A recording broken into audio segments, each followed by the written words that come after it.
దసరా అంటే chicken, mutton గాకుండా ఇంకేం గుర్తొస్తది మీకు? నాకైతే అమ్మమ్మ ఇల్లు. చిన్నప్పుడు ఏ పెద్ద పండగొచ్చినా అందరం కజిన్స్ కలిసి అమ్మమ్మ ఇంటికెళ్ళిపోయి ఫుల్ ఎంజాయ్ చేసేవాళ్ళము. గ్రాడ్యువల్‌గా అందరం బిజీ అయ్యాక వెళ్ళడం తగ్గిపోయింది. అండ్ ఇంకా ఎంజాయ్‌మెంట్ కూడా లేదు. నాకు సిటీలో దసరా అంత గ్రేట్‌గా ఏం అనిపీదు.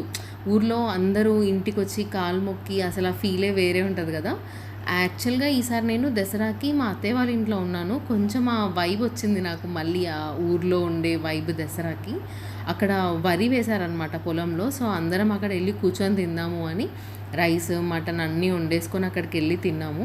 తర్వాత ఇంటికొచ్చి ఇంకా దసరాకెళ్దామని రెడీ అవుతున్నామనమాట. ఇది నేను పెన్ కలంకారీ శారీ కట్టుకున్నాను నేను. చాలా మంచిగా అనిపించింది. సారీ, పెన్ కలంకారీ కాదనుకుంటా. నార్మల్ కలంకారీయే గానీ చెన్నూరు సిల్క్ దానిపైన చాలా కంఫర్టబుల్‌గా ఉండింది.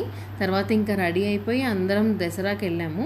అక్కడ ఫుల్ జనాలున్నారు. అండ్ ఘోరంగా వేడైతుంది ఆ లైట్స్‌కి, ఇంకా క్రాకర్స్‌కి. ఇంకా అందరం అక్కడ ప్రోగ్రామ్స్ అట్లా చూసేసి రావణాసురుడిని వధించాక అది చూసి ఇంకా ఇంటికొచ్చాము జమ్మి తీసుకొని. మీ దగ్గర ఇలా మొక్కుతారా? జమ్మి పెట్టుకొని పెద్దవాళ్ళ కాలికి మొక్కుతారు కదా! ఆశీర్వాదం తీసుకుంటారు.